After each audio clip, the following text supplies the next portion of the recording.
You are listening to One Nation Under Crime, a historical, chronological, true crime podcast. Each week, we go through our nation's history and discuss one case from each year, starting in 1800. I'm Kayla. And I'm Leah. This is, it starts with another sigh this week. I was going to say, what's up with the sighing, man? I mean, I said my name and you sighed. Well, you know. Why are you upset with me? Why don't you like me? So I've brought you here today to discuss your future with the podcast. Just kidding. Uncool. Uncool. I've done your performance review. And it's fabulous. So 5-star review. Right at the top, I'm going to go ahead and let everybody know. This is not Leah's last day. It's not Leah's last day.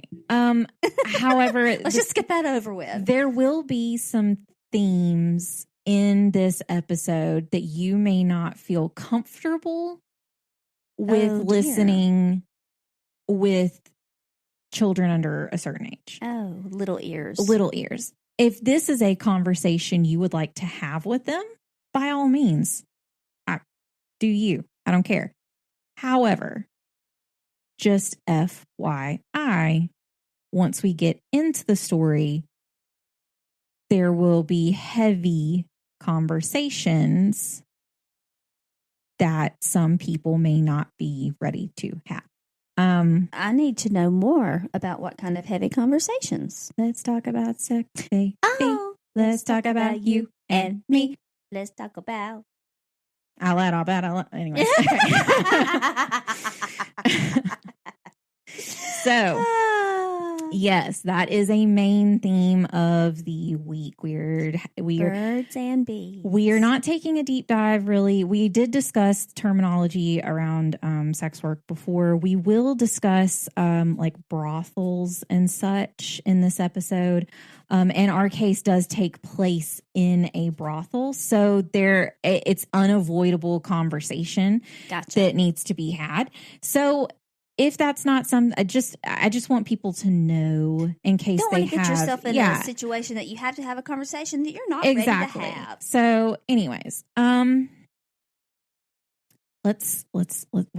we got to go. All right. Took me back to Pitch Perfect. I know. Right there.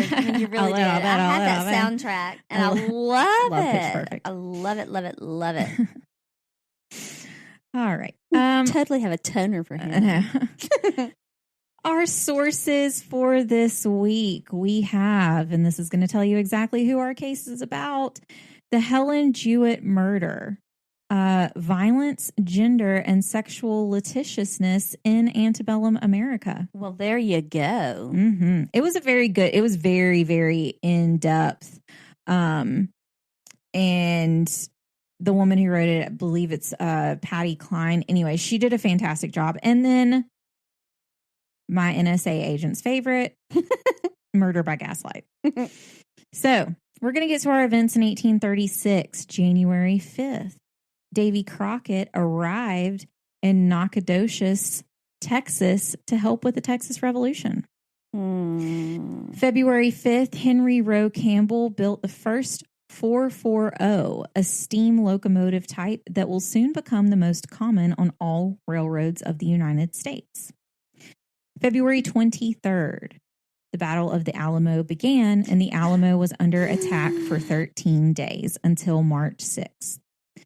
1,500 to 3,000 Mexican soldiers under General Santa Anna killed 182 to 257, the number is not quite known, Texans, including, William Travis, Jim Bowie, and Davy Crockett. I was going to say that I knew Bowie was in there. He's got a mean tackle, though. We know that after last week's episode. Especially after Stonewall done hit him with a cane. Oh, gosh. February 25th, Samuel Colt patented the first multi-shot revolving cylinder revolver. I know that's going to be a gun. Which enabled the firearm to be fired multiple times without reloading. He manufactured the first .34 caliber pistol on March 5th of that year, and it was specifically named the Texas model, which is just interesting, Texas model. March 2nd, the Republic of Texas declared independence from Mexico in Colombia. March 16th. Next one's the 27th. March 16th, the Constitution of the Republic of Texas was approved and legalized slavery. Because why not? Legalized? Yep. After we've already got a movement. Exactly. Oh, okay. Yeah. Okay. Anyways. March 27th. Now we're to a 20. The first Mormon temple was dedicated in Kirtland, Ohio. April 20th, the territory of Wisconsin was created. May 4th, the ancient order of Hibernians. Of what? Yeah, it's an Irish Catholic fraternal organization, and it was founded in New York City. Okay, then. June 15th, Arkansas officially became the 25th state in the United States. Halfway done. Welcome, Arkansas. Welcome. July 1st, President Andrew Jackson announced to Congress a request by James Smithson of 100,000 gold sovereigns, which was to found the Smithsonian Institution in Washington, D.C. Very, very good institution. Yes. That's one place I'm okay with bones going. Yes. July 11th, President Andrew Jackson issues the I don't know how to say specie circular. He was not assassinated. No. And it was an executive order which required payment for government land to be specifically done in gold and silver.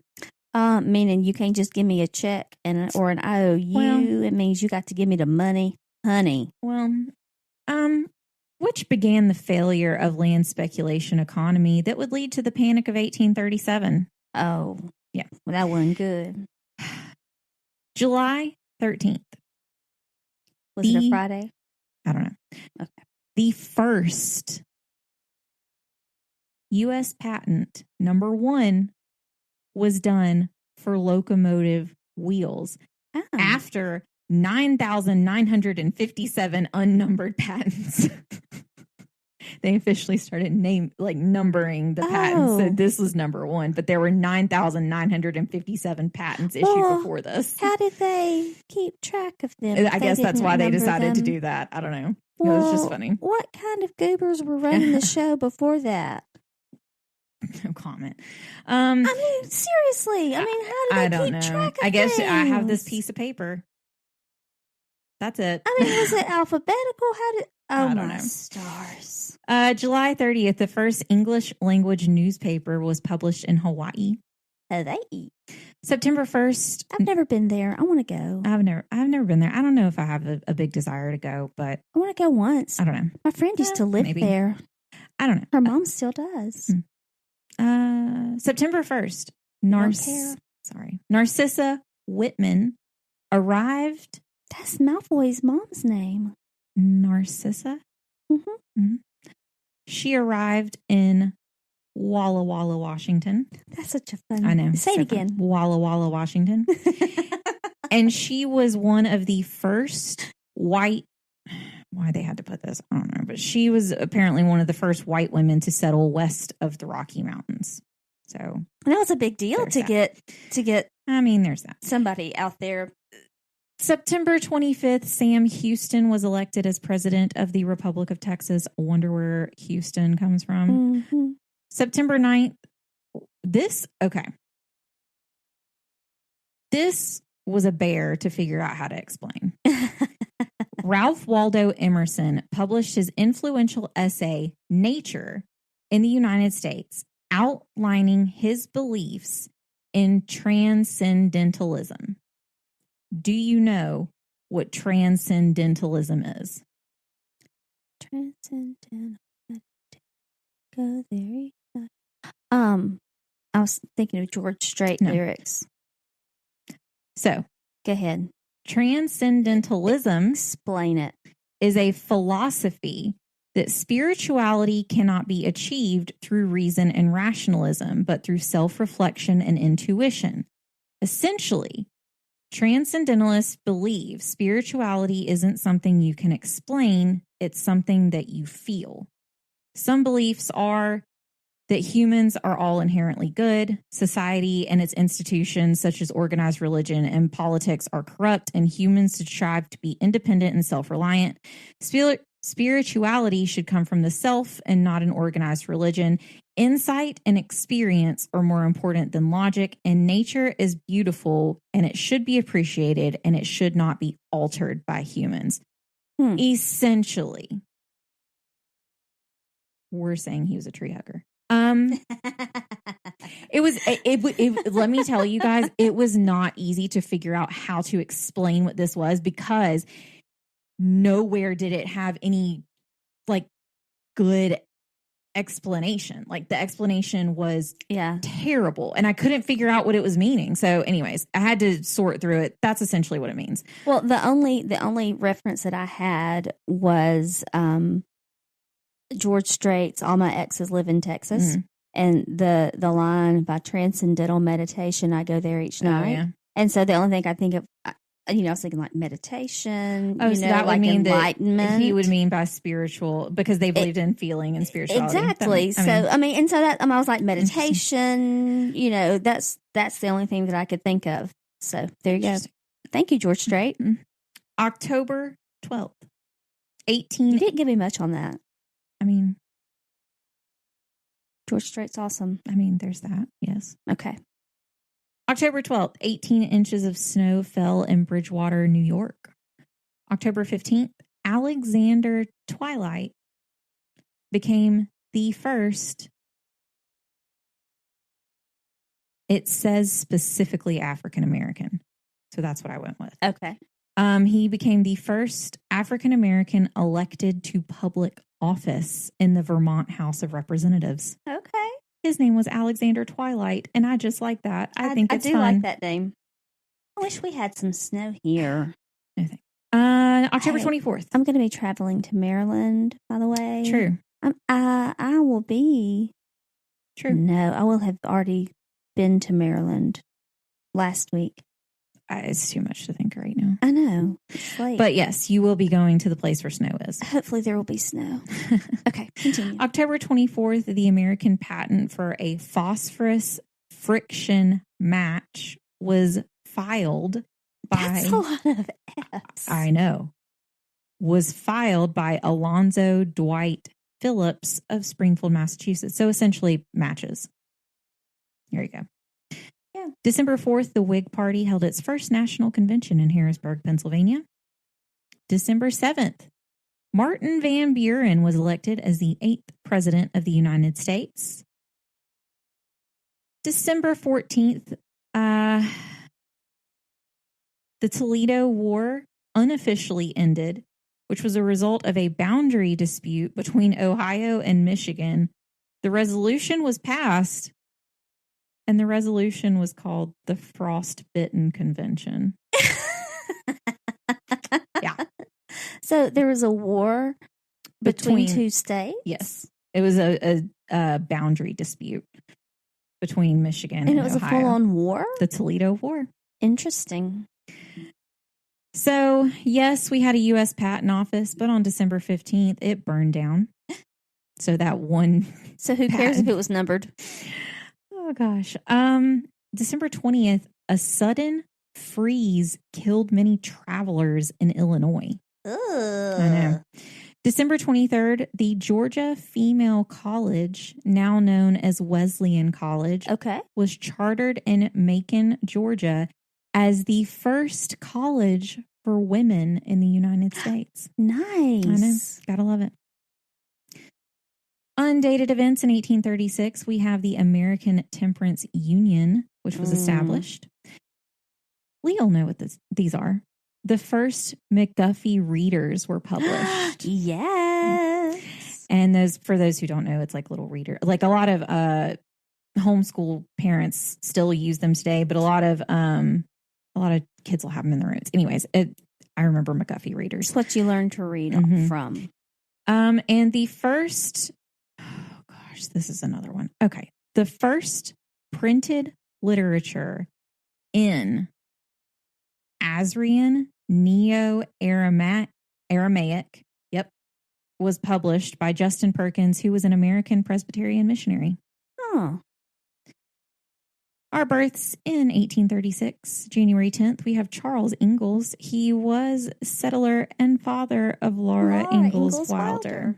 Oh, did you love those books? Oh, they were okay. He was a Capricorn. Wait a minute. Hold the phone. I mean, they're fine. It just wasn't it wasn't my cup of tea. But I mean, I read all of them. They were good. But I wouldn't go back and read them. Oh, you make me so sad. Like, that's my job on this earth. Oh. Have you not figured that out? Oh, okay. Sorry. That's not kind. I had one of the teachers that it's also not surprising that would be your favorite book series. Oh my! Well, it's not my favorite book series, but I loved those books. One of the teachers that taught with Mom, she called me Half Pint, and I have been told by more than one person that I remind them of Melissa Gilbert. Especially from when she was on Little House on the Prairie. So, does it really surprise you, though, that I would not like something that's like known to be inherently like little girl loved her dad, and I mean, he's like her hero. Like, and I am, my daddy's my hero still, and I'm 42 years old. I mean, I'm dead inside. So you are not dead inside, but I mean, I will say, I mean, Laura and her pa, the worst thing in the world was disappointing her dad. And still at 42 years old, that is one of the worst things for me, is for my daddy to be disappointed with me. And do you know what makes that easier? What? Not having one. You're so bad, Kayla. You know I'm dark. So, I mean, I know. For those who haven't caught up on all the episodes, my dad died when I was really young. It's fine. I joke about it to hide my feelings, but yes, I have very dark humor. So, I was afraid that's what you were going to say. That's I looked at her with a little grin. I was so afraid that's what you were going to say. Anyway, but I mean, really, like, that's like the sigh. Like, there's a sigh that Daddy does, and like the. Well, baby, and I'm like, I'm sorry, and I'm 42 years old. I'm a grown woman, but y'all can't. Anyways, look, I'm just saying. I mean, I'm a grown woman, and like I can still make my decisions and all, but I really want my daddy to be proud of me and be happy with me. Not shocking. So yeah. Anyway, love the books. Love. They were good books. They were good books. They were okay. Anyways, I would love to go see like the museum and stuff and everything. See, I'm good.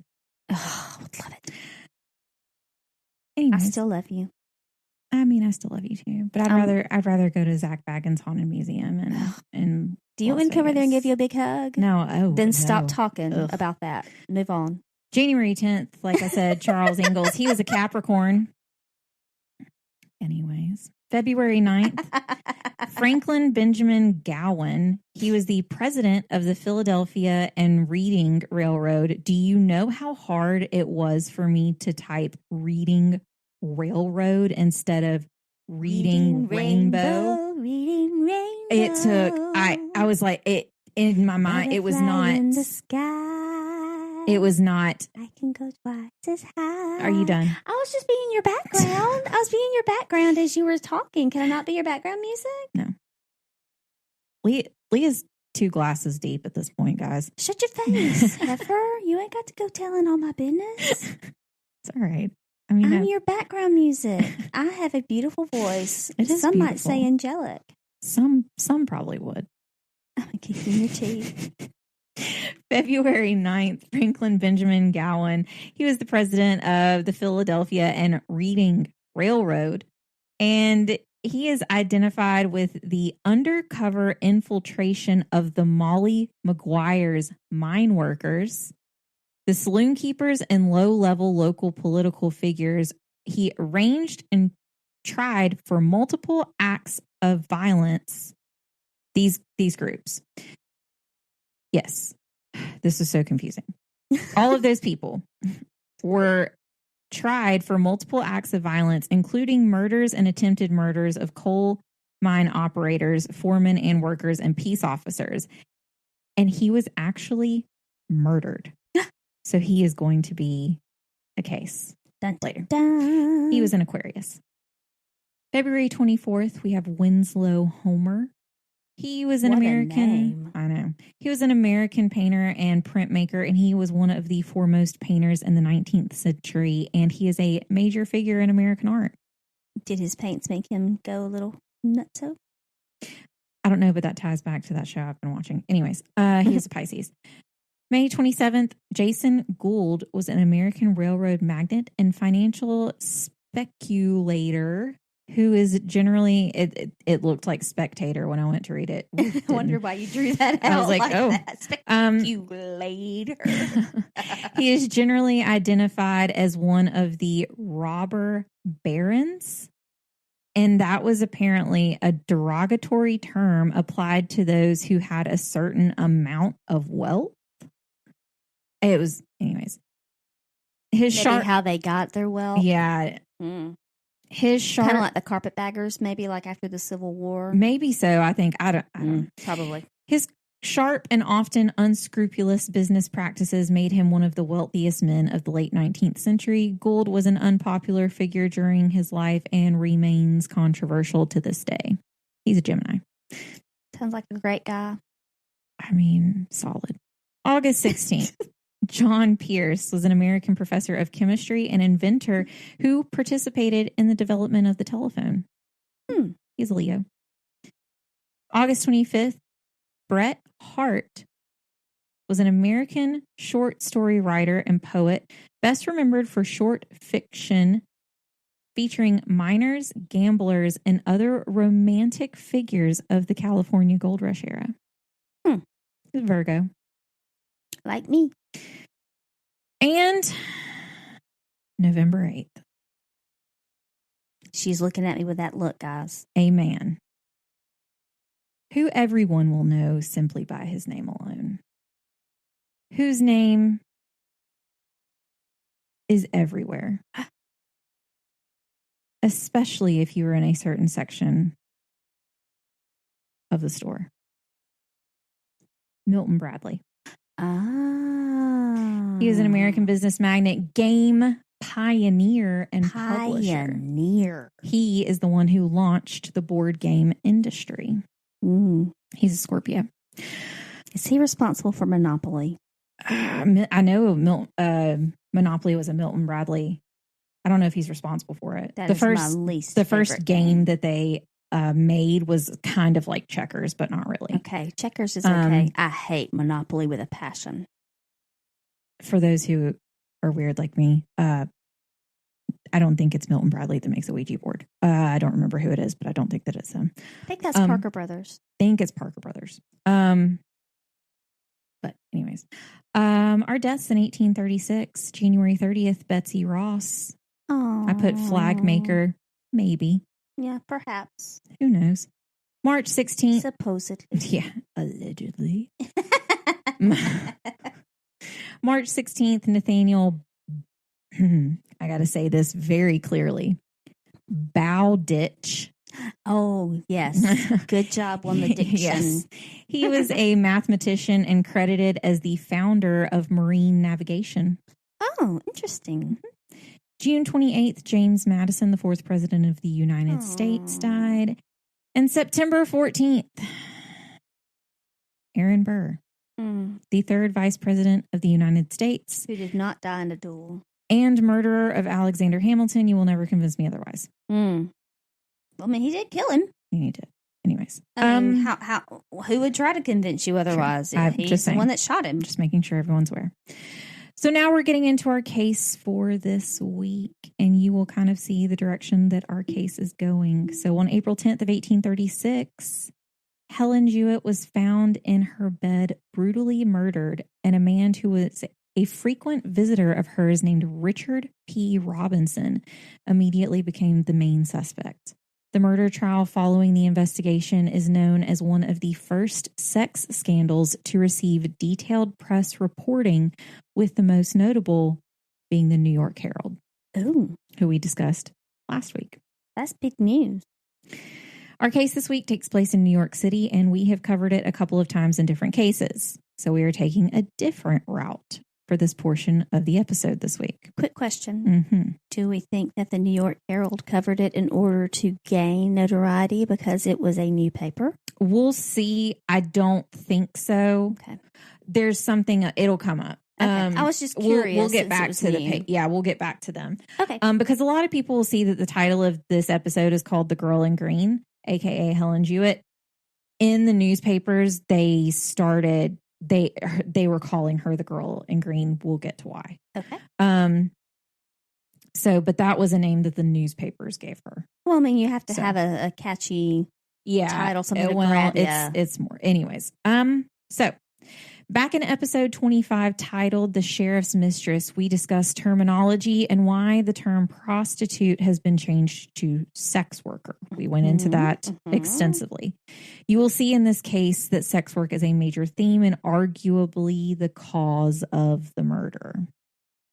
So we are going to go into a brief discussion of kind of what the world of sex work was like at this time. We're not going into like incredible deep detail, but we're going to talk about kind of what was going on.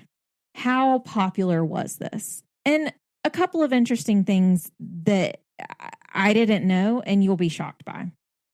It's fun facts, if you will. Maybe. Fun facts about murder.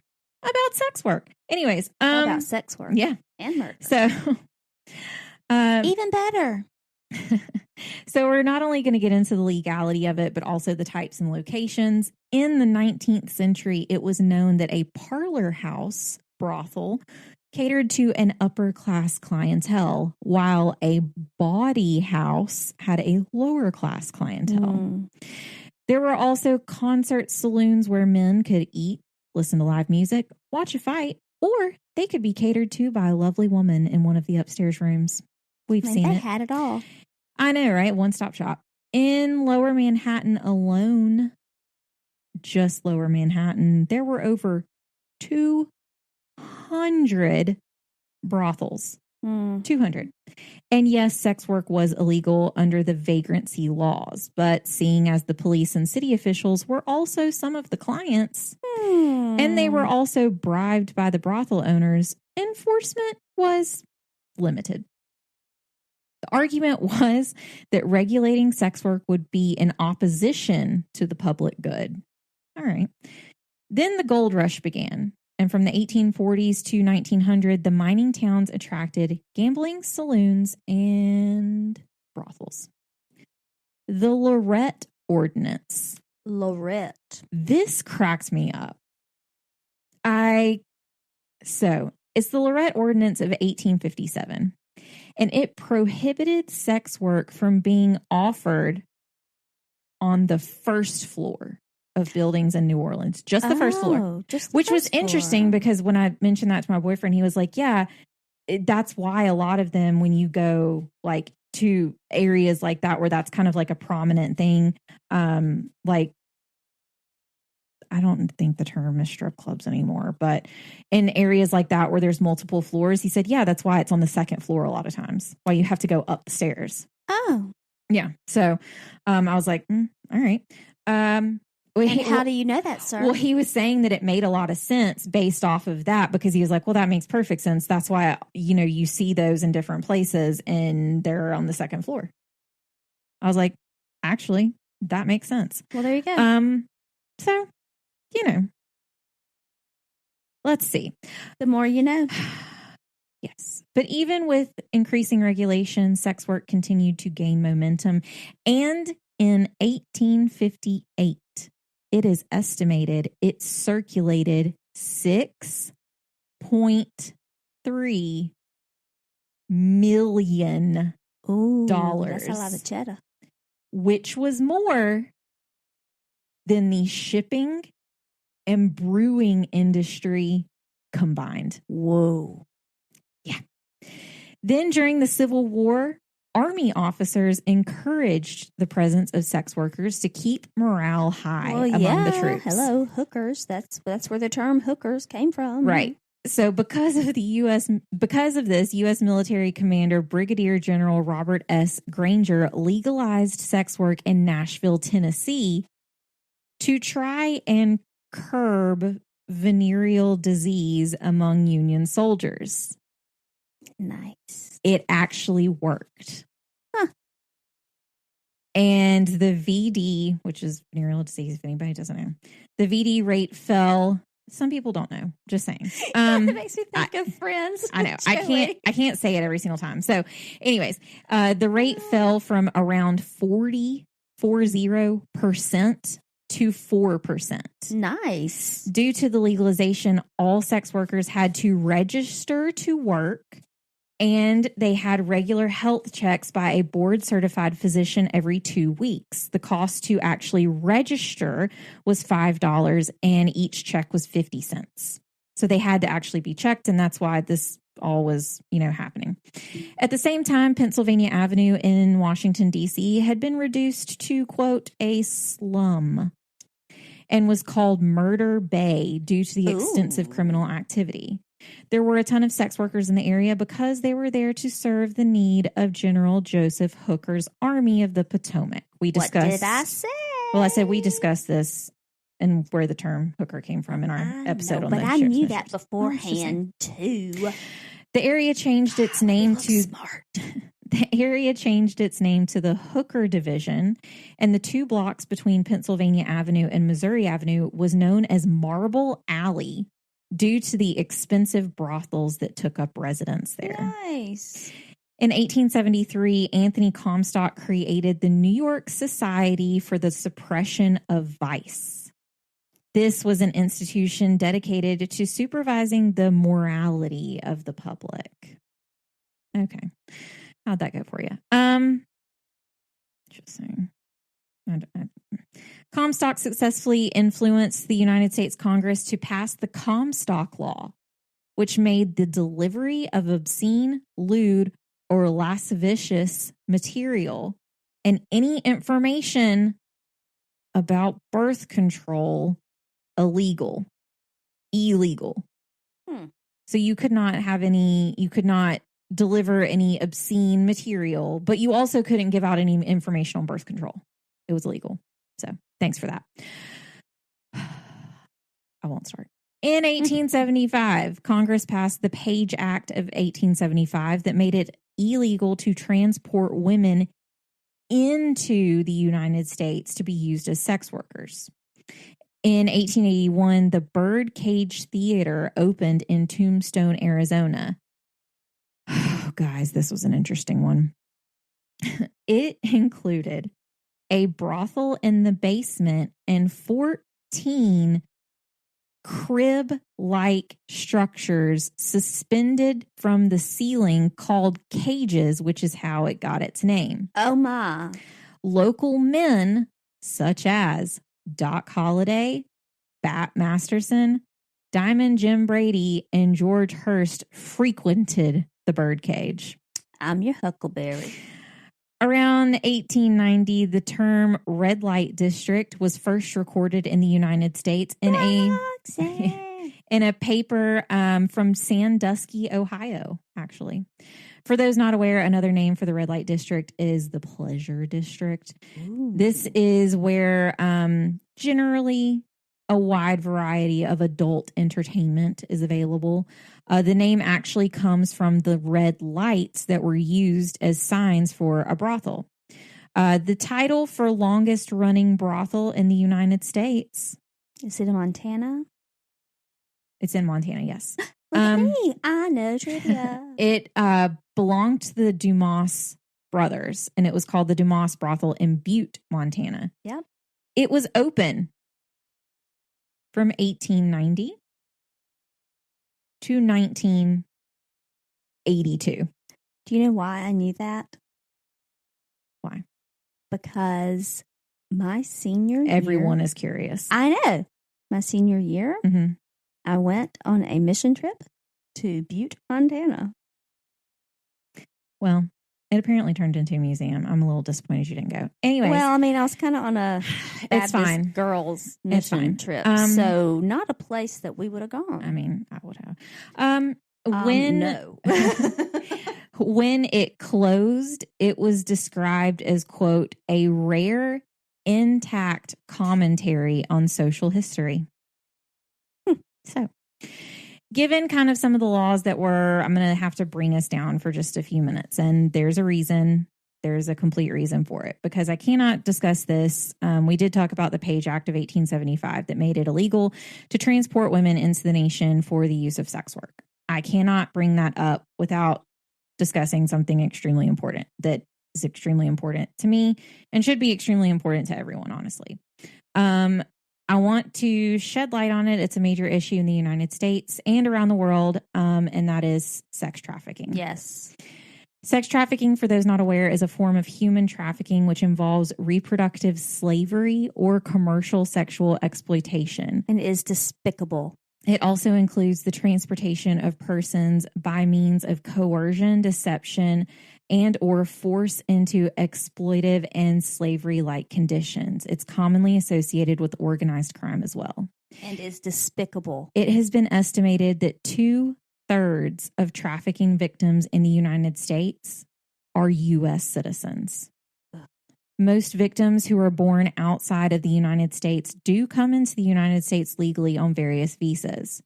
But many times, once the women are brought in with a visa, it's taken from them and they're forced into sex work. The State Department estimates that between 15,000 and 50,000 women and girls are trafficked each year in the United States. So, in saying that, makes me so angry.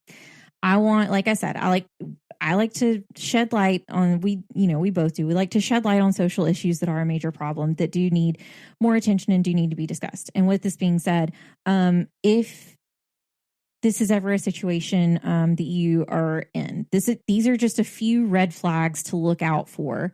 If you see someone and you believe that they might be in a position where they are being sexually trafficked. And these are just kind of different things that, you can see and kind of be like, okay, this is an issue. What I'm thinking could be true.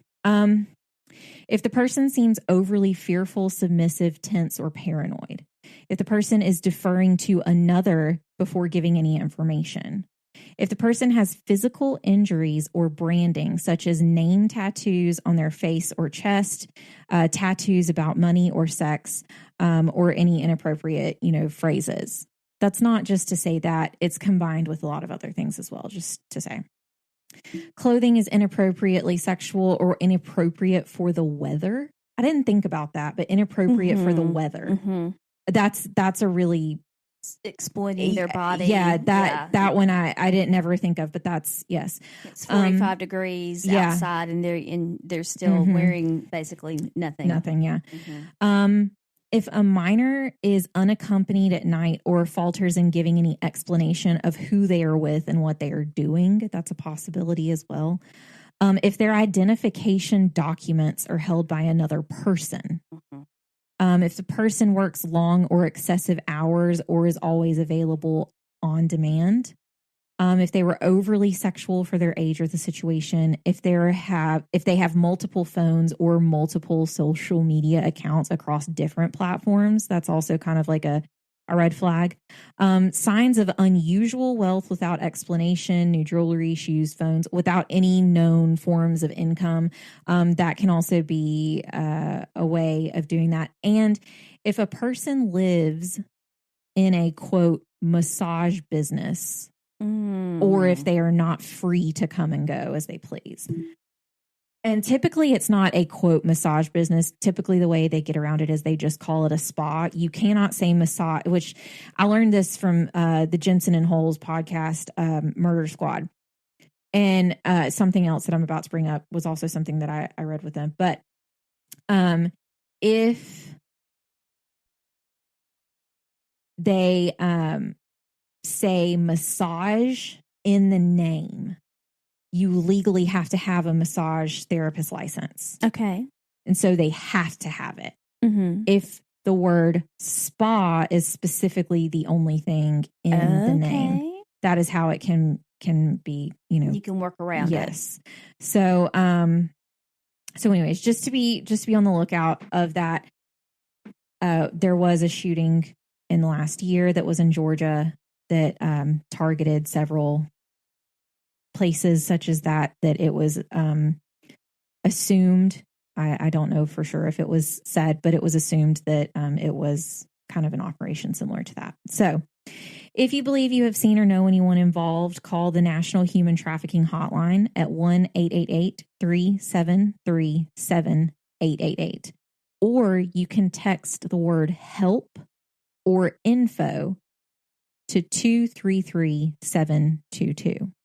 However, if you believe that the person or persons are in immediate danger, you need to immediately call 911 and let them know of the situation, because it is very easy for someone who is trafficking someone else to take them and they will not be recognized again. They can change their hair color. They can do a lot of different things. It's very, they can get them to another location very quickly. And you can lose who they are. I mean, it's just something else. However, this is something, if you travel a lot, this is something that everybody needs to do right now.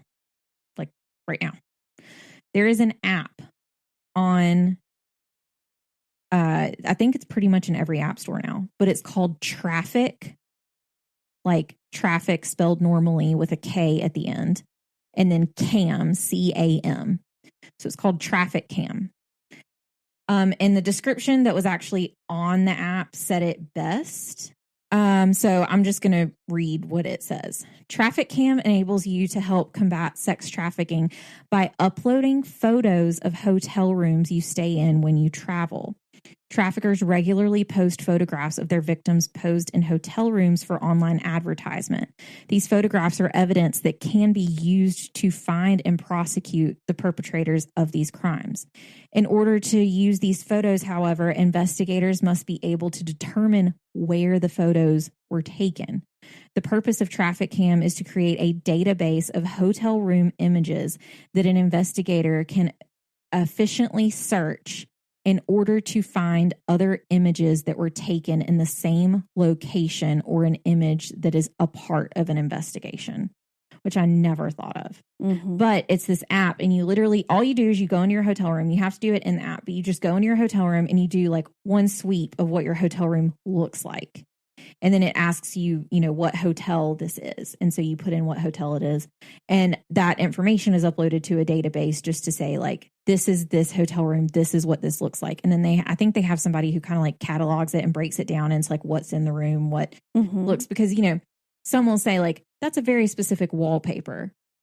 Right. What hotel would that have been at? What city are we in? Okay, well, we know there's only one of these hotels in this city. So this person had to have been here. Mm-hmm. So we need to go. So they've actually been pretty successful, and it's been very helpful for a lot of investigations. So if you are someone who does travel a lot, please download that app and go in there. And all you do is just go into your hotel room. You do a quick, just little picture photo sweep of the room, upload it, and you're done. Like, that's all you have to do.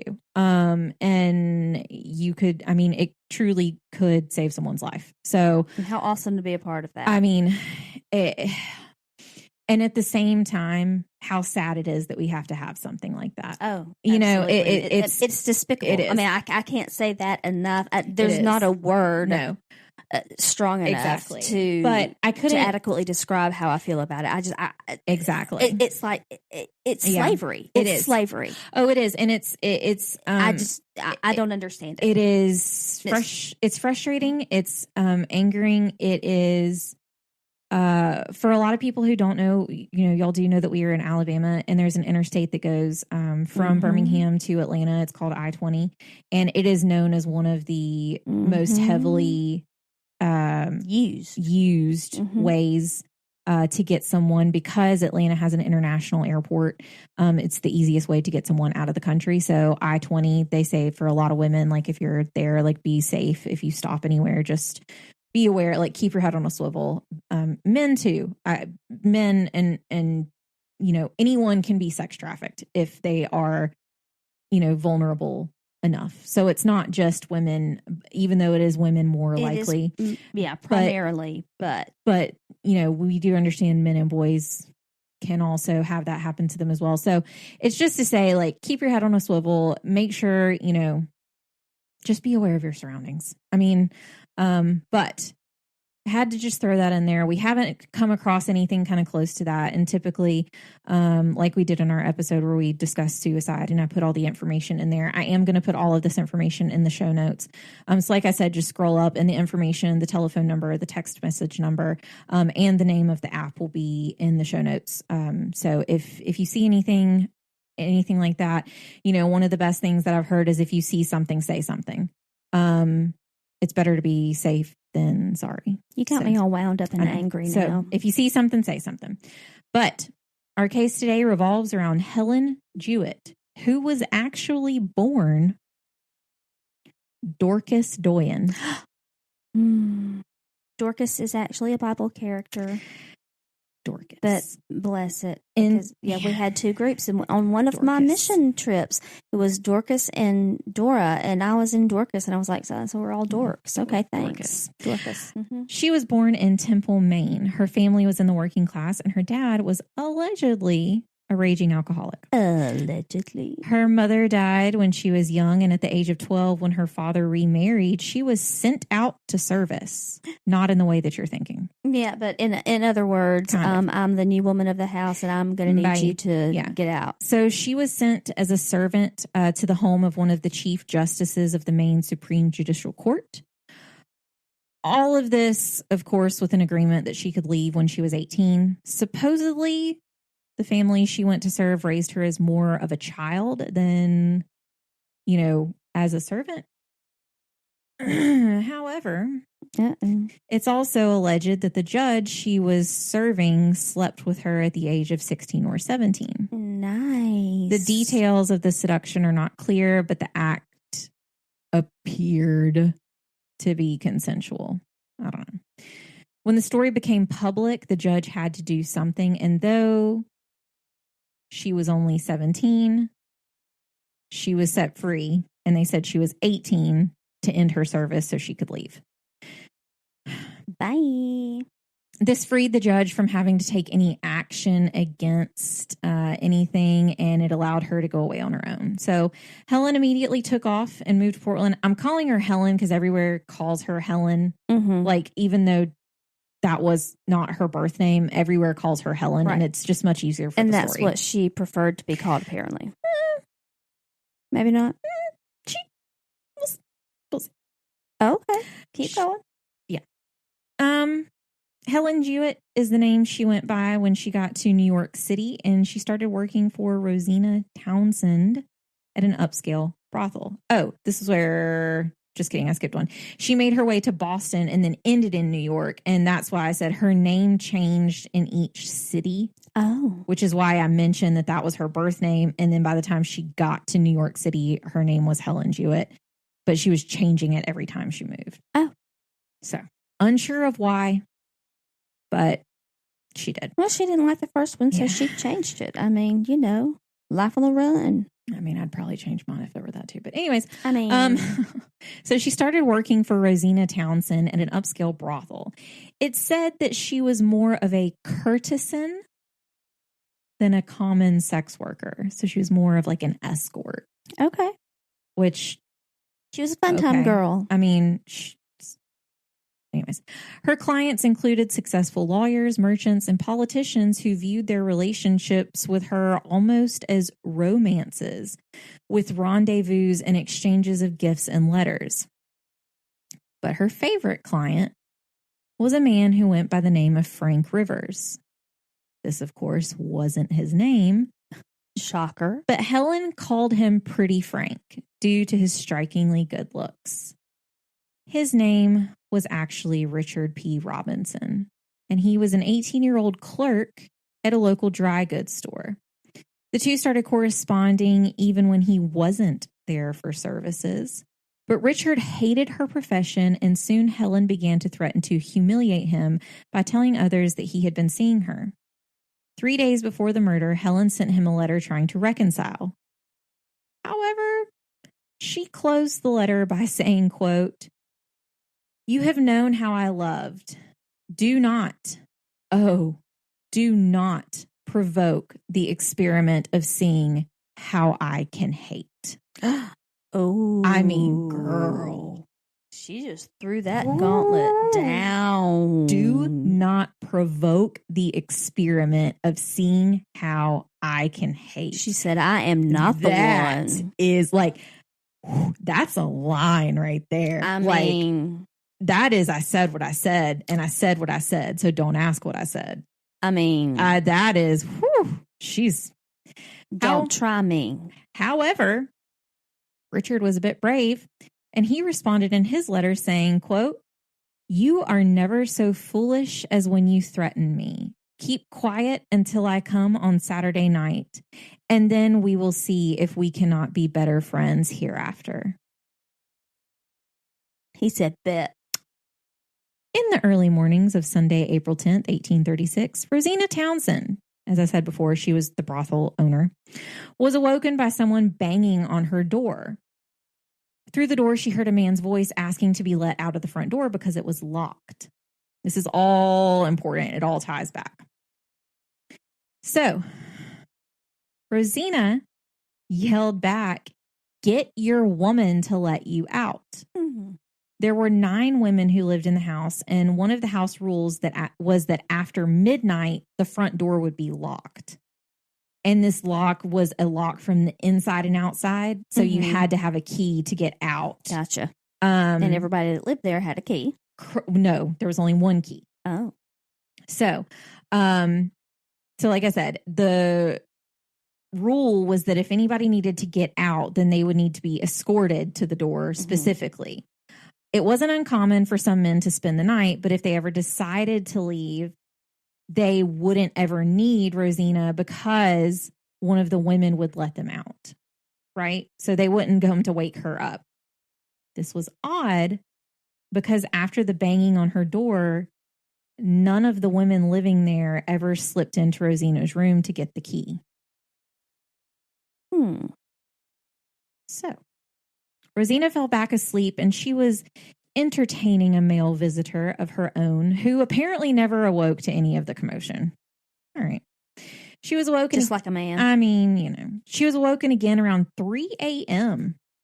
All right. To someone knocking on the outside of the main door, so the front door, insinuating that it's still locked.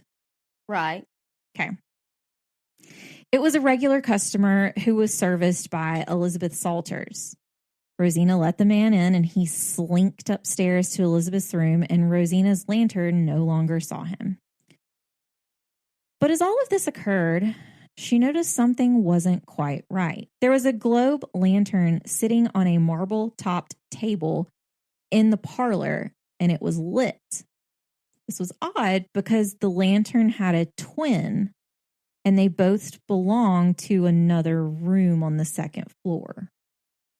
She walked towards the lantern and saw the door to the garden slightly opened. The back garden had a continuous fence around it that was around 8 to 12 feet high. Just a little fence. Rosina also had pickets installed at the top to avoid any intruders. A few years earlier, Rosina had 3 men climb over the fence and barge into the house, yelling at everyone, looking to start a fight. So she put that up there to ensure that no one would come over them again. But no one was out in the garden. She went to her room again and sat down, but she grew concerned about the lantern.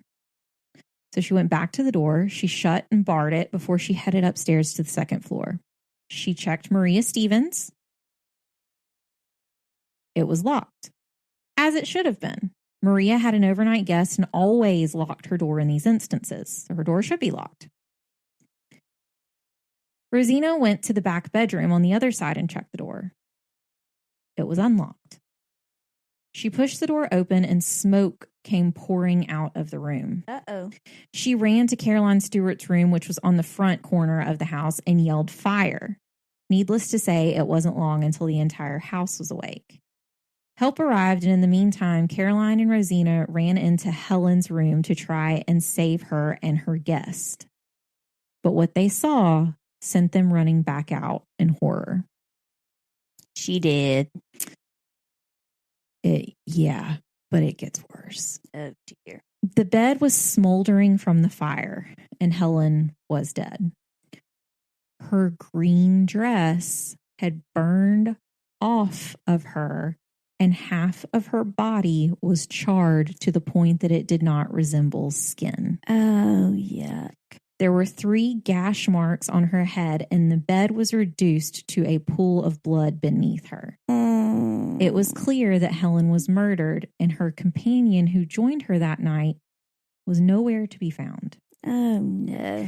Once the authorities were there and they were putting out the fire, one noticed a handkerchief under Helen's pillow with a man's name on it, and he put it in his pocket. The police checked the backyard, which seemed the likely escape route since the front door was locked. Nearby the fence was a hatchet, and on the other side lay a long cloak. The coroner's inquest was made, and it was discovered that the murder likely happened after midnight. Helen had been struck 3 times on the head, likely with a hatchet. And based on the position of her body in the bed, she was not expecting it. No signs of a struggle were noted, and when Helen had been knocked out, the murderer set the mattress on fire and left. Police questioned Rosina Townsend. She recounted the previous night's events. Helen had asked her not to admit one of the men who was a Saturday night regular, that another client would visit her instead. When the man arrived, he covered his face with a cloak. Oh, the cloak that was found outside. But Rosina recognized him as one of Helen's longtime clients, Richard P. Robinson. Earlier that morning, police found Richard asleep in his home. They arrested him and rushed him to the scene, which was common at this time. Right. Officers were, quote, amazed to note his composure and impassivity upon his viewing of Helen's body. Later on, Richard said to a neighbor, quote, do you think I would blast my brilliant prospects by so ridiculous an act? I am a young man of only 19 years of age as of yesterday with most brilliant prospects. Oh.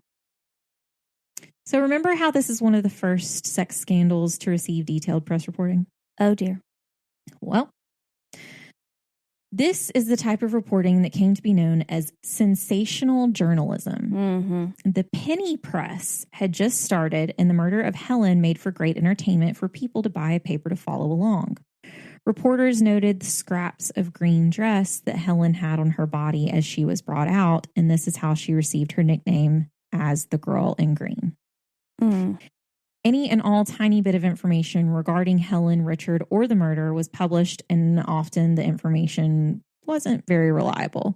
Yeah. As competing newspapers were trying to get their news out first for more salacious sales. Moreover, the reporters were picking sides. They were either sympathizing with Helen and hating Richard, or they were attacking Helen as a seductress who deserved her fate. Okay. The New York Herald, which we discussed last week, which was edited by James Gordon Bennett Sr., provided the most complete coverage of the sensational murder, even though it was extremely biased. Almost from the beginning and throughout the trial, Bennett insisted that Richard was the innocent victim of a vicious conspiracy launched by the police and Helena's madam, Rosina Townsend. He also emphasized the sensational nature of the story and worked to exploit the sexual, violent details of Helen's death. Then remember I told you the New York Sun would come back. So the New York Sun's readers tend to come from a working class. So they argued that Richard was guilty and that he was able to use money and the influence of wealthy relatives and his employer to buy himself an acquittal. This theory continued to gain traction for many years after. Many years. Some historians even credited Bennett with the first journalistic interview, which was of Rosina Townsend. Other historians argue that Bennett never actually talked to Rosina at all and that his reported interview with Rosina was all a hoax. Oh. This case became national news, and for the first time, reporters from other cities came to cover a New York City murder trial. Huh. Most notably, the trial was largely responsible for these changes in approach to sex and scandal coverage by American journalists nationwide. Prior to this case, the coverage of these topics by major newspapers was practically non-existent. Huh. A movement started in the city with the young men who sympathized with Richard. Anyways. Sympathized with him. They said that men should not be subject to threats from sex workers. They expressed their support by wearing black cloaks similar to the one worn by Richard. I just put in parentheses, real classy, guys. In protest of their protest, the women wanting to see Helen's killer punished wore... Oh, dear. I forgot this word was in here. They wore white beaver caps trimmed with black crepe. Totally forgot that word was in here. I wonder if if they have any muffs. I wonder. Do they have matching muffs for the hats? I'm wondering if this white beaver fur came from a bipedal tailless beaver, because we could be on to something of what happened to our friend. I just want to know if they had matching muffs. That's all I want to know. You know they did. You know they did.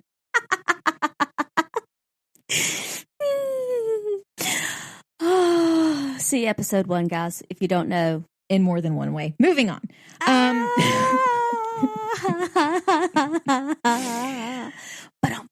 Oh, gosh. The trial began on June 2nd of 1836, and evidence against Richard was circumstantial and had the easy ability to be countered by the defense. Okay, so wait.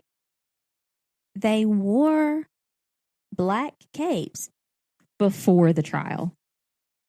Yeah, they wore black capes in support of Richard. Yes, saying that they should not be privy to the threats of sex workers. In support of Richard. Yes, of Richard.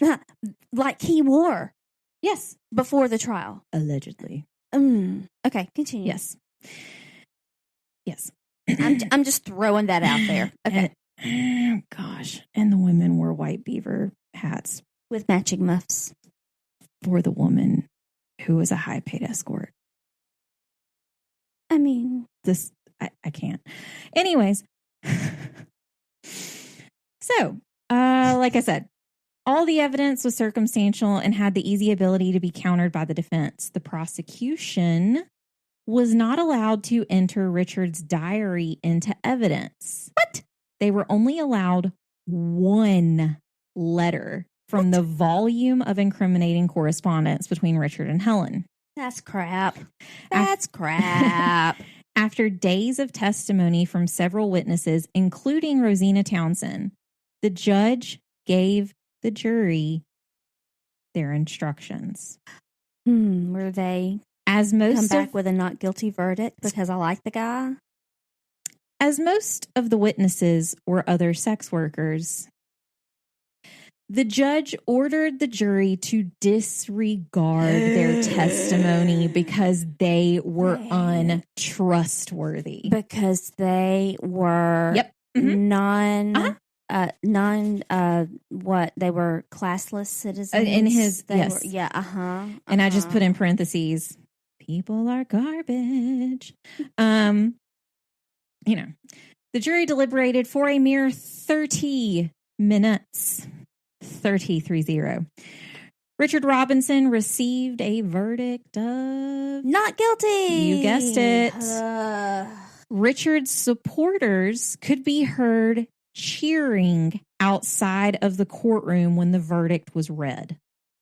Interestingly, after leaving the courtroom, a friend of Richard's was seen giving an envelope to one of the jurors. A jury tampering? What is that? Well, Whether or not Richard killed Helen is still not completely known. Although most people... It's not? Really? I'm just saying, by law. Although most people speculate, of course, that he did. The personal letters between Helen and Richard became public after the trial. And they undercut some of his claims and showed him to be capable of vicious and deviant sexual behavior. Shocking. The public turned against him, including some who had been his supporters cheering for him on the day of his verdict. Weirdly enough, right after the trial, he moved to Texas. What? He left town? 2 years after the murder, he died of a fever. Oh, was it related to VD? I don't think so. Just me. Those around him, when he died, said that on his deathbed, he only kept repeating one thing. I did it. I'm a crook. It was her name, Helen Jewett. And that is the story of the Crowell and Green, a.k.a. Helen Jewett, who never received any justice. And the man who killed her. Oh, gosh. That was a low-down, rotten, dirty. I mean... What else can we say? I could say a few things, but... Well, keep it peachy. I mean... Anyways. So... That ain't cool. You're not going to find a bipedal tailless beaver on our website, but you could. Not that kind. And it's my drag name. Anywho, that one caught me by surprise. I mean, you know what? Don't Google that. Do not Google that. When we do have merch, we're gonna have to have muffs. I know. We're gonna have muffs. I know. We're gonna have to. Oh gosh. Please let it be a shirt that just says "I love a good muff," and then it's a photo of like an actual hand warmer muff or sweatshirts. Oh, and your hands with go the kangaroo pocket. Yes. Yep. Yes. We got it. All right. So a brainstorming session done. No bipedal tailless beavers on our website, but you can go find it at onenationundercrime.com. Do not Google tailless bipedal beaver. I don't know what you'll find. So we are One Nation Under Crime anywhere and everywhere. Just go find us. I give up. I can't they must just keep cropping up on us. Whoa, that was bad. That was all right. We gotta go. Edit that out. No, it's staying in. Go leave us a 5-star review and drop something in about a beaver or a muff you'd like. Don't. We've had enough. If you care to. That's up to you. Don't. So thank you guys. Say goodnight, Gracie. For listening to this week's episode of One Nation Under Crime. We're sorry. We will see you here. Same time. Different crime. Different muff. Next week. Stop it. We're going to go blonde. And remember. Dude, I can't. All right. And remember.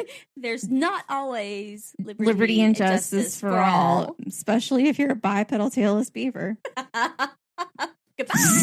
See you guys next week. Adios. Bye.